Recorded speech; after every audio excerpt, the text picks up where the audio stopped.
dari psikomotorik juga, kemudian dari sosial emosional, intelektual, kognitif. Katanya memang. Assalamualaikum warahmatullahi wabarakatuh. Waalaikumsalam warahmatullahi wabarakatuh. Selamat pagi, selamat siang, selamat petang, para pemirsa. Di sini podcast KPTK Islam Orbido Surakarta kembali lagi. Kali ini bersama Ustazah Andi dan Ustazah Firda. Kecil-kecil ini anak-anak ragil dari keluarga KPTK Islam Orbido Surakarta. Ya, julukan kami adalah santun, cerdas dan semangat. Ya. Apa kabar Ustazah Andi, Ustazah Firda? Alhamdulillah baik, sehat. Iya. Hari ini berapa anak yang masuk? Masuk semua alhamdulillah. Oh, masuk. Oh iya. Ya, semua berjalan lancar ya. Alhamdulillah. Ini apa? Baca Al-Qur'annya bagaimana? Sudah sampai di mana? Paling atas itu paling tinggi kok. Ikro 3. Iya. Siapa? Hana sama Ilona. Oh, Ilona sama Hana. Iya. Iya. Hafalannya sampai mana yang paling tinggi? Paling tinggi Hana sampai Albayina. Al-Bayyinah. Oh, Sampai Albayina. boleh. Iya, boleh. Luar biasa. Nah, para pemirsa, ini Ustazah Anggi dan Ustazah Firda ini adalah pengapu di kelas Al-Quran ya. Kita namakan Al-Quran kelas ASC ya. Al-Quran Sunnah Al-Quran. Diharapkan nanti output dari kelas ASC ini akan lebih memahami Al-Quran selain hafalan-hafalannya. Di sini akan terinternalisasikan nilai-nilai Al-Quran dalam kebiasaan sehari-hari. Jadi tidak sekedar hanya menghafalkan ayat-ayat Al-Quran, surat-surat pendek, tapi bagaimana implementasi sejak dini ayat-ayat Al-Quran, ya, kisah-kisah Nabi, ya, setiap hari ada kisah-kisah Nabi ya, atau dijadwal berapa? Dijadwal berapa kali seminggu? Ada kisah Sekali. Seminggu sekali ada kisah-kisah Nabi ya. Nah, gimana anak-anak dalam merespon tentang kisah-kisah Nabi itu? Mereka sangat antusias ya biasanya, soalnya biasanya kan hari Jumat ya, itu kan biasanya anak-anak kita pakai metode lesian gitu, kadang ada mendongeng atau mendengarkan dongeng, kita memutarkan audio gitu yang berkaitan. Jadi mereka ya antusias alhamdulillah. Iya, tentunya berceritanya berdasarkan ini ya, berceritanya itu menggunakan buku ya? Iya. Ya. Buku dan kadang juga mendengarkan audio yang kita Oh play. iya. Oh, jadi dicarikan juga dari YouTube ya, Iya, kisah-kisah Nabi. Ya, oke. Terima kasih. Ini Ustazah Anggi ini dan Ustazah Firda ini termasuk guru yang paling baru yang mengambil di ASC baru beberapa bulan ya usia. Tapi gimana pengalamannya di ASC ketika mengapu ini selama sekian bulan ya, berapa 4 bulan? 3 bulan ya? Oh, 3 bulan. Oh, 3 bulan ya? Iya. Kalau sudah beda berapa bulan ini? Dari mulai September ya? Iya, September. Iya, mulai September ya? Iya. Gimana pengalamannya? Gimana Us Andi? Dalam waktu pendek ini mungkin ada pengalaman, maksudnya waktunya baru kemarin bulan apa gitu? Desember maksudnya. Itu gimana pengalamannya yang mungkin yang pengalaman yang nggak mengenakan atau pengalaman yang menyentuh atau gimana? Ya, Ronda selama mau 3 bulan bergabung di kelas ASC, memang ya perasaannya tentu senang, ya campur aduk, ada yang senang, jengkel, kemudian seperti itu. Tapi namanya juga anak-anak, kemudian kita menikmati, enjoy, lama-lama ya enjoy setiap harinya kayak gitu. Ketemu sama mereka, tingkah mereka kan setiap hari masih ada aja kayak gitu, jadi ya kita bawa enjoy aja gitu. Sekarang udah sudah mulai terbiasa. Udah terbiasa ya. Iya. Kalau Ustazah Firda bagaimana? Ya alhamdulillah, seiring berjalannya waktu itu anak-anak juga semakin nurut, semakin kita dekat gitu. Jadi alhamdulillah kedekatan ustadzah dengan anak-anak itu semakin baik, anak-anak semakin nurut dan mereka juga antusias mendengarkan apa yang kita perintah atau yang kita suruh gitu. Oh gitu. Pengalaman yang paling seru apa ini? Pengalaman yang paling seru. Iya.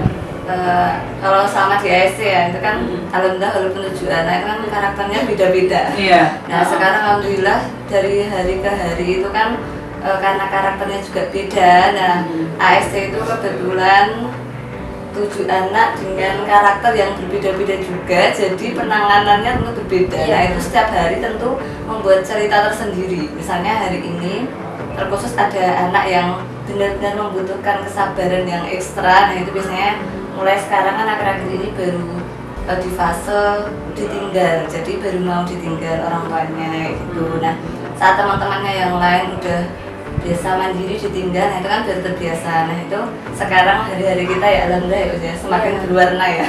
Kadang ya nangis, kadang apa dulu gitu. Hari-harinya berwarna. Iya. Ya, ini kan termasuk kalau Ustazah Anggi sudah pernah ngajar di bimbel ya, jadi bimbel TK ya. Iya, usia dini. Jadi paling tidak sudah pernah gimana sih apa anak-anak itu, karakteristik anak-anak TK itu seperti apa, paling tidak seperti itu ya. Okay. Nah ini hal apa yang bisa membuat Ustazah Anggi itu flashback dulu aku waktu kecil gitu. Dulu aku waktu kecil inget-inget gitu, aku dulu waktu kecil pas TK gimana sih gitu. Nah itu terus kemudian disambungkan ke sekarang, ketika aku jadi guru TK, terus kemudian dulu pengalamanku bersama guru TK, bersama teman-temanku TK. Nah, ini kan usianya baru usia anak saya nomor 3 ya. Jadinya kan baru saja ya, keingatan ke TK dulu itu kan masih ingat gitu, ingat betul ya. Nah, ini adakah sambungan gitu kaitannya ketika sekolah dulu di TK, terus kemudian ilmu yang didapatkan waktu di TK dulu, ini bisakah diadopsi untuk menghadapi anak-anak sekarang? Ketika aku tidak menghadapi anak-anak TK ini. Ya, kalau flashback dulu ya sebenarnya ya, itu kan berkaitan dengan tren juga ya, mengalami perkembangan, begitu juga di dunia pendidikan. Yeah. Dulu sewaktu TK mungkin saya itu kayak metodenya tuh masih kayak gini. Oh, di metode ya? Iya, metodenya kayak mungkin masih dieja, ini Budi ya gitu kayak gitu kan. Nah, ternyata sekarang setelah di TK sekarang, maksudnya yang di usia sekarang kayak gini, ternyata sudah mengalami banyak perubahan, perkembangan juga, terutama dari salah satunya dari metode juga. Sekarang kan sudah mengalami perubahan seperti ikro kayak gitu, jadi anak-anak lebih mudah. Waktu flashback ingat, oh iya dulu aku masih ngapain kayak gini, sekarang anak-anak sudah dilatihnya dengan metode ikro kayak gitu, jadi lebih mudah memahami. Itu dari segi metode. Kemudian kalau dari perkembangan juga zamannya kan tentunya berbeda. Dulu zaman saya mungkin HP atau teknologi itu kan masih tertinggal, masih agak jauh lah. Kalau sekarang hanya orang-orang tertentu yang punya HP ya? Kayak gitu.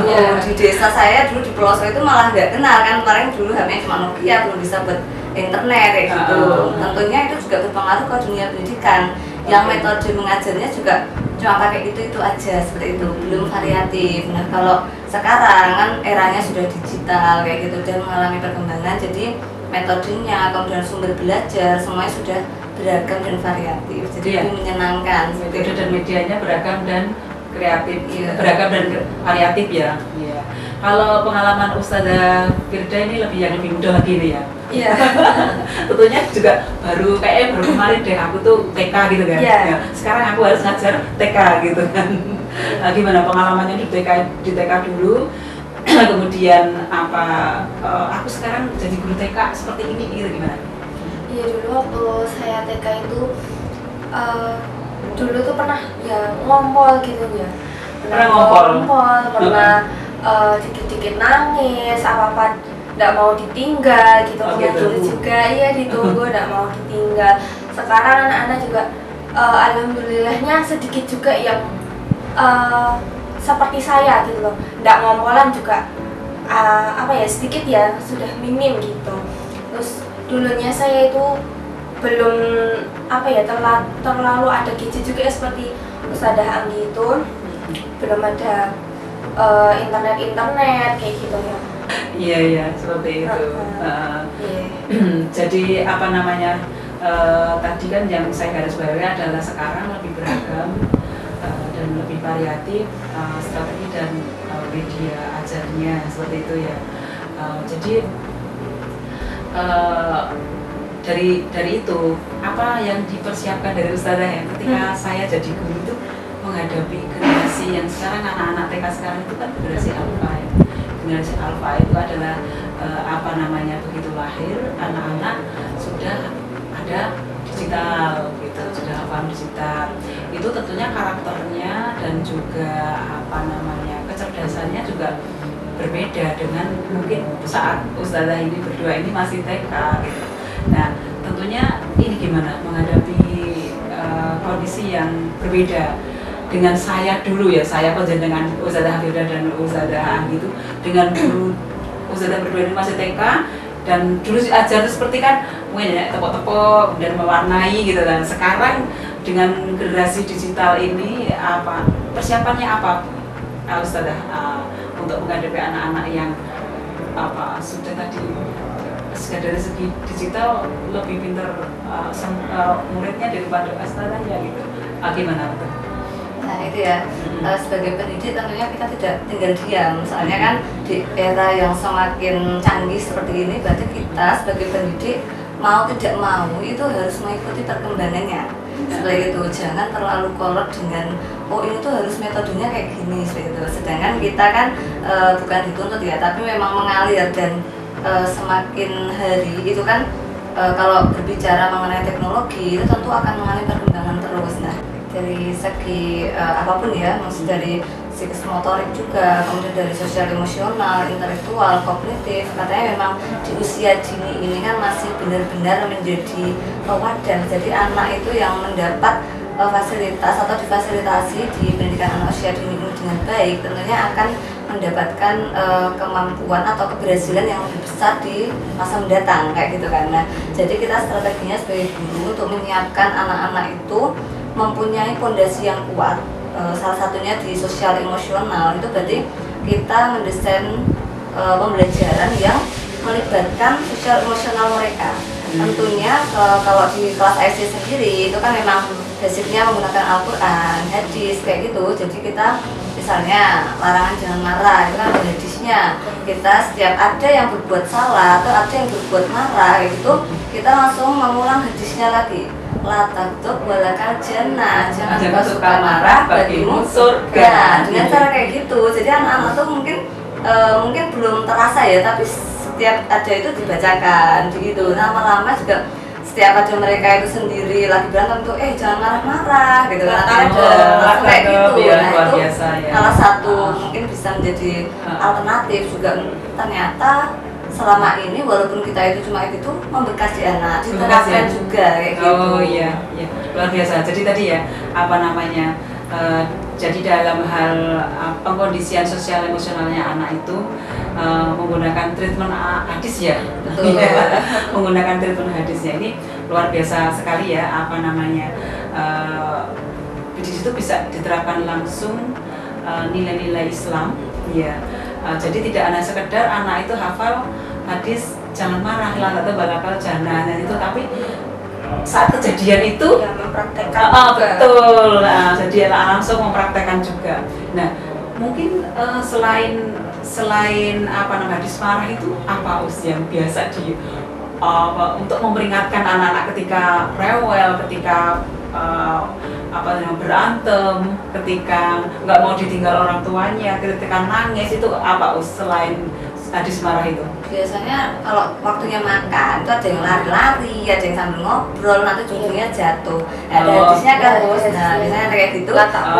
iman. Oh iya, makan sambil berdiri ya gitu. Nanti mereka langsung duduk lagi. Kayak gitu. Iya, jadi itu Tingkatkan dengan hadis gitu. Iya.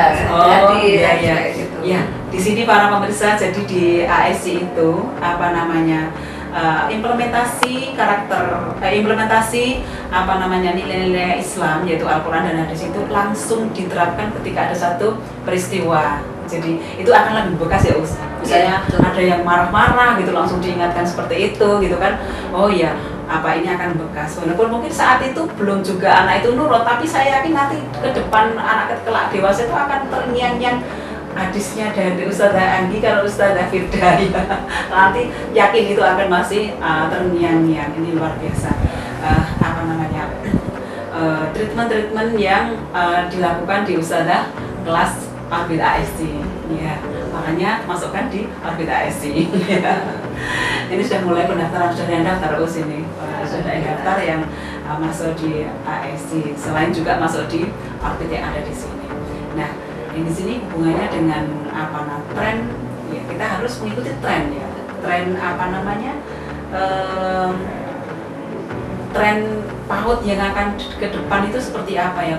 Kita menghadapi zaman yang semakin canggih, semakin digitalisasi, semakin perubahan semakin cepat. Nah, ini tren-tren ini terus akan berkembang. Mungkin bisa sekarang menggunakan kurikulum merdeka ya, terus besok mungkin juga menggunakan kurikulum apalagi, karena berdasarkan pengalaman itu dari kurikulum 13 kemudian kurikulum merdeka, mungkin juga memungkinkan ada kurikulum baru lagi. Nah, bagaimana kita menyikapi dengan perubahan kurikulum seperti itu? Kita mengeluhkah atau kita siap gitu, atau kita bagaimana? Ya, kalau mengeluh kadang ya manusiawi ya, soalnya pengalaman dulu misal masuk sekolah itu kan kurikulum KTSP, saya masih dulu KTSP. Terus habis itu langsung kurikulum K13. Setelah K13 rasanya itu menurut saya belum maksimal kok, udah kurikulum lagi kayak gitu. Nah, kayak gitu kan. Jadi memang nggak memungkiri juga di pendidikan PAUD ini juga ada kemungkinan kurikulum yang baru lagi. Nah, kayak gitu. Berarti kita sebagai pendidik juga harus siap dengan itu, karena memang tidak dipungkiri juga dunia pendidikan itu kan merupakan salah satu urgensi ya sebuah negara. Jadi mau nggak mau pendidikan kita juga harus maju dan juga harus berkembang. Jadi kita sebagai pendidik tentunya juga harus menyiapkan itu semua, mengikuti perubahan kurikulum yang ada seperti itu. Harus mengikuti ya, harus siap mengikuti perubahan ya. Ya, harus diklat, harus mencoba-coba lagi seperti itu. Nah, tapi perubahan itu terus berubah terus ya. Tapi dalam hal ini tadi dalam memfondasikan nilai-nilai sosial emosionalnya anak atau nilai karakter anak itu, walaupun perubahan terus berubah, tapi tetap kita menggunakan Al-Quran dan hadis. Nah, ini bagaimana? Apakah kita ikut berubah? Ya, dasar kita dalam memberikan fondasi anak-anak dalam pembentukan karakter itu berubah enggak dasarnya? Kalau dasarnya dari Al-Quran dan hadis sebenarnya enggak, tapi ya, memang kalau dari segi umumnya, konsep kurikulum pada umumnya itu kita harus mengikuti. Nah, itu pintar-pintarnya kita sebagai di kelas ASC itu pendidiknya berarti memang harus tetap berbasis pada Al-Quran dan hadis. Itu diselipkan di pembelajaran walaupun kurikulumnya berbeda seperti itu. Jadi walaupun kurikulum berubah, kemudian alam juga berubah, tetap dasarnya adalah Al-Quran dan hadis. Nah, tapi ada inovasi enggak, inovasi strategi dalam mengajarkan Al-Quran dan hadis?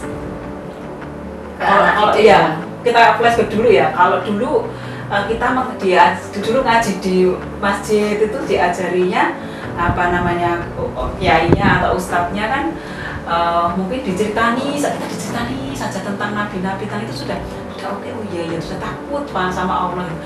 Kira-kira nanti anak-anak yang 2 tahun berikutnya itu apakah strategi seperti itu cocok enggak gitu? Kalau dasarnya tetap ya, Al-Quran nggak boleh berubah. Ini strateginya gimana, Us? Nah, itu juga berdasarkan pengalaman juga ya. Kita kemarin kan misalnya ada materi tentang benda langit dan bumi. Itu kan ada dikaitkan dengan Quran surat juga. Nah, itu kan kita benda langit dan bumi dikaitkan dengan Al-Quran. Nah, itu kan juga tentang ada penciptaan langit dan bumi kayak gitu. Itu kita ambilkan dengan Al-Quran. Kita putarkan video kayak gitu.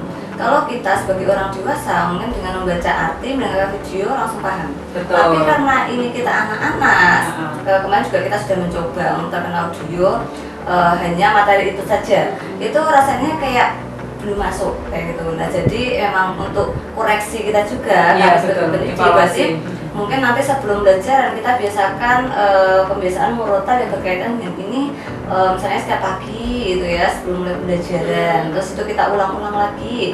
Soalnya dengan metode kayak gitu, berdasarkan di kelas kita ya SD itu tuh anak-anak yang dengan mendengarkan itu tuh lama-lama hafal sendiri.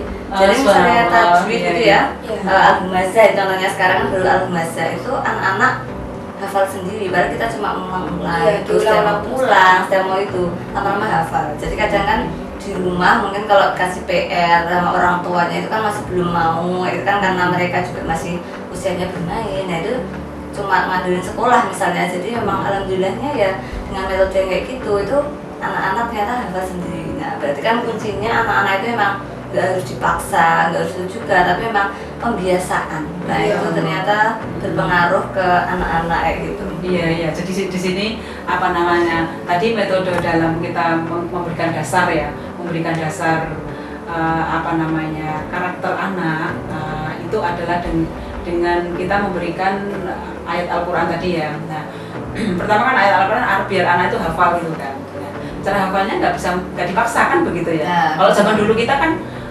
dipaksa, maksudnya di bareng-bareng kita menghafal satu-satu apa namanya disuruh maju ke ustadznya setoran begitu ya. Nah ini kayaknya kayak gitu nggak cocok ya untuk sekarang ya. Kurang cocok ya. Kurang cocok ya. Secara kelas sekarang itu kadang kan ada yang cuma main-main di belakang suruh maju tuh kadang malah berdek apa gitu. Tapi kalau bareng-bareng kadang cuma diulang-ulang, mereka kan mendengarkan. Jadi kadang cuma dalam mendengarkan sambil bermain atau apa justru malah jadi memakai audio ya ya. Memakai audio, kadang juga video juga, kita tayangkan video juga. Berulang-ulang akhirnya anak-anak itu hafal seperti itu. Ya, luar biasa ini. Terima kasih Ustazah Firda, Ustazah Anggi atas apa namanya ikut sertanya bergabungnya di podcast KPTK Islam Video Surakarta ini. Metode pembelajaran anak usia dini adalah laibahum, yaitu ajaklah bermain. Ali bin Abi Thalib. Pemirsa, sudah di penghujung perbincangan kita bertiga, semoga ada manfaatnya dan kita ikuti podcast berikutnya. Terima kasih, salam santun, cerdas dan semangat. Ya, Assalamualaikum warahmatullahi wabarakatuh.